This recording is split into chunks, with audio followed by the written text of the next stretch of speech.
पिलाने समस्त को वेलकम। आसो आम आज ये वीडियो रे आर्टिकल्स विषय पढ़ा। तो आर्टिकल्स हूँ दुई प्रकार, गोटे है इंडेफिनाइट आर्टिकल्स आ गोटे है डेफिनाइट आर्टिकल। तो इंडेफिनाइट आर्टिकल्स कौन ना ए आउ एन है इंडेफिनाइट आर्टिकल। तो आज आम स्पेशली इंडेफिनाइट आर्टिकल बा ए आउ एन रो व्यवहार विषय वीडियो रे आम जानिबा। तो इंडेफिनाइट रो अर्थ कौन? इंडेफिनाइट रो अर्थ है अनिर्दिष्ट, माने सेटा निर्दिष्ट हो नथिबो।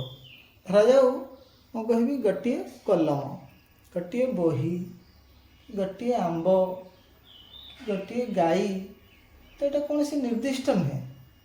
बहुत गुड़े गाई भितर गोटे, बहुत गुड़े बही भितर गोटे जेकोसी बही, बहुत गुड़े पेन भितर गोटे जेकोसी पेन, तो सेटा निर्दिष्ट नुहे, अनिर्दिष्ट हो।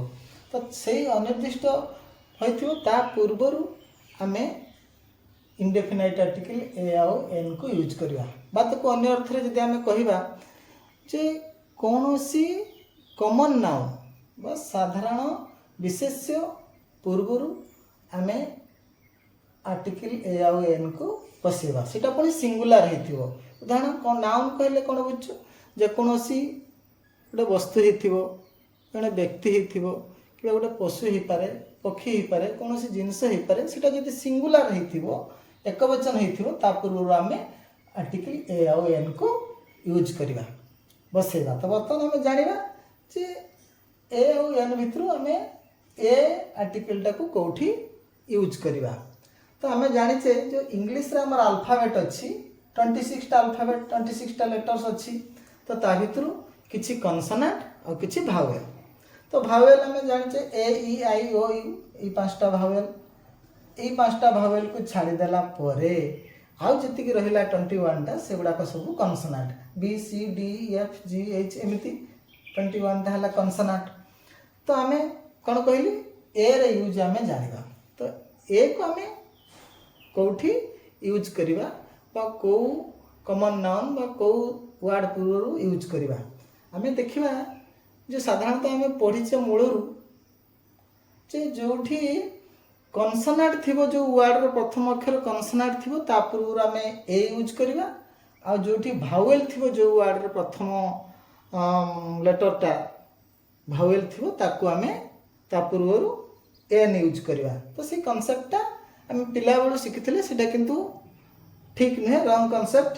तो आम आज जानिबा जे ए को केउठू यूज करवा। तो प्रथमे जानिबा जे जो वर्ड बा जो नाउन रो कॉन्सोनेंट साउंड आसुथबो, कॉन्सोनेंट रो उच्चारण होथबो, तो सेही जगह रे आमे आर्टिकल ए को यूज करवा। एग्जांपल हैला देखो ए बॉय, बॉय बॉयटा कॉन्सोनेंट साउंड होची बो, बो कॉन्सोनेंट साउंड होची बीटा, तेणु सेठी ए बसिला। ए डॉग, डीटा कॉन्सोनेंट बा कॉन्सोनेंट साउंड डो, दो। सेमती गोटे कथा कहीदे पे ओडिया आमर व्यंजन वर्ण अच्छी को रु ल पर्यंत, से गुड़ाक सब कॉन्सोनेंट एवं से गुड़ा कॉन्सोनेंट साउंड सब उच्चारण होची। भावेल सेमती ए E I O you Odia सेमती ओ रु ओ पर्यंत अच्छी, जो गुड़ा कि भावेल साउंड आसी थाए। तो ये डग गला। तापर ए पैरट, पैरट पीटा होची कॉन्सोनेंट साउंड बा कॉन्सोनेंट साउंड पैरट पे पी उच्चारण आसुछु। तापर ए क्वीन, क्वीनटा क्यू, क्यूटा कॉन्सोनेंट ता सहित कॉन्सोनेंट साउंड मध्य होउछु। तो तापर देखा ए यूनिवर्सिटी, एठी हला असुविधा अछि ए यूनिवर्सिटी। आमे साधारणतः भूल करूचे कोन यूनिवर्सिटी, एठी यू अछि तेणु आमे ता पूर्वरु एन बसे देले ना, ए हबो ए यूनिवर्सिटी। काहे कि ना यू यू यूटा बा यूटा वाई, ए भलिया यू बा वाई रो तार आरंभ होची, तार उच्चारण वाई यू उच्चारण होची। जेहेतु कॉन्सोनेंट रो उच्चारण होचु तेणु ताको आमे लिखले एठी ए यूनिवर्सिटी। सेमती ए यूनियन, यू अछि किंतु हमरो यू साउंड कॉन्सोनेंट साउंड आसुछु, तेणु सेठी ए यूनियन हबो। ए यूरोपियन, ए यूपी स्कूल, तो सेठी जेहेतु भावेल अच्छी किंतु आमर साउंड होची कॉन्सोनेंट रो साउंड अच्छी तेणु ता पूर्व आम आर्टिकल ए बसेगा जमी गोटे A1 रु पीनट A1 रु पीनट 1 ओटा भावेल अच्छी किंतु आमर वा वा डबल उच्चारण आसुची वा उच्चारण आसुची कॉन्सोनेंट रो उच्चारण आसुची तेणु सेठी आम ए यूज करवा तो ए रो आम जानीगले तापर आसवा एन आर्टिकल एन आम कौटी यूज करवा तो आम से भाई आगुरी कौन करुले ना जो भावेल थी जो वार्डर प्रथम अक्षर से आम कौन करते एन यूज करते सेटा भी रंग कनसेप्ट ये किसी एग्जांपल मुझे देखा एन एप्पल एप्पल ए भी अच्छी एवं तार साउंड एप्पल ए रो साउंड ए रो उच्चारण आसुचु एटा भावेल तेणु भावेल साउंड होचु तेणु सेठी एन बसेले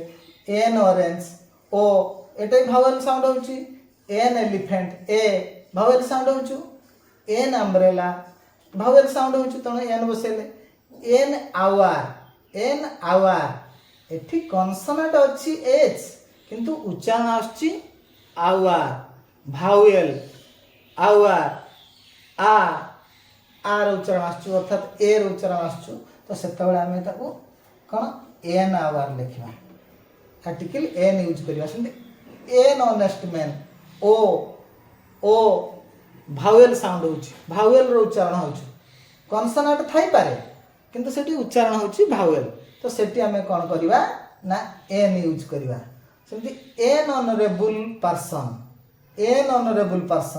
ऑनरेबल ओ भावेल साउंड आसुचु तेणु सेठी आमे एन यूज करबा एन एमपी एमपी एम अच्छी कॉन्सोनेंट अच्छी किंतु उच्चारण एमपी जदि आमे ता कुडिया लिखबा एम पी एम ए आसला ए हला भावेल तो भावेल साउंड हला तेणु सेठी एन एमपी आमे लिखिले एन एमएलए एमएलए ए आगे आसुचु एम थाई पारे किंतु ए उच्चारणटा ए होची तेणु सेठी एन एमएलए लिखिले एन एनसीसी टीचर एनसीसी ए एन लिखले ए आउ एन उड़िया जदि लिखिबा ए एन एन तने ए आसुचु तेणु सेठी आमे एन यूज करबा किंतु एटा गोटे गोटे देखिबे छुआ एठी आमे एमपी लिखिछे एन एमपी जदि सेठी देथिबो डेस मेंबर ऑफ पार्लियामेंट एमपी रो full form member of parliament सेठी तुमे ए member of parliament लिखिबो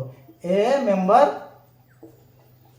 member of parliament काहे कि ना एठी एम जते बडा आसुचु सेठी ए रो उच्चारण आसुनी मेंबर मे सेठी मे एम माने सेठी आसु नहीं भावेल साउंड मे हला को कॉन्सोनेंट साउंड आसुचु तेणु सेठी ए मेंबर ऑफ पार्लियामेंट जदि खाली एमपी देथिबो तेणु एन एमपी आउ ए मेंबर ऑफ पार्लियामेंट सेमिति एठी एन एमएलए किंतु ए मेंबर ऑफ लेजिस्लेटिव असेंबली एटा भी से भले हबो तेणु आमे टिके देखिबा ए आउ एन रो जो साधारण भूलटा हमर रहउची ताको आमे सुधारि नबा धन्यवाद पिला माने।